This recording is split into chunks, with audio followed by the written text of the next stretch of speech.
اور کبھی اس کو کھول کر نہیں پڑھتا مگر نیت یہ ہے کہ اس کے سبب برکت ہوگی تو ایسا کرنا بھی ثواب کا باعث ہے۔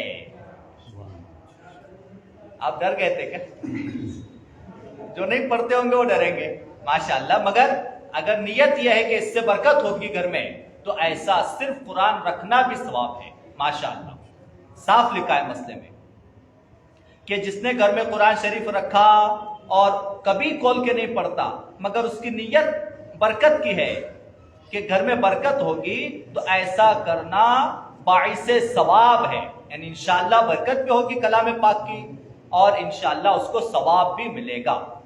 قرآن مجید پڑھنا چاہیے مگر صرف بند کر کے صندوق میں نہیں رکھنا چاہیے، کیونکہ قرآن مجید یہ صرف کیا کہتے ہیں برکت کے لیے گھر میں رکھنے کی کتاب نہیں ہے، بلکہ اس کو پڑھ کر اس کو سمجھنے اور عمل کرنے کی بھی کتاب ہے۔ خیر 11 منٹ ہو چکے ہیں، آگے جماعت کا بیان انشاءاللہ کل کیا جائے گا۔ ان اللہ و ملائکتہ یصلون علی النبی یا ایھا الذین آمنوا صلوا علیہ وسلموا تسلیما۔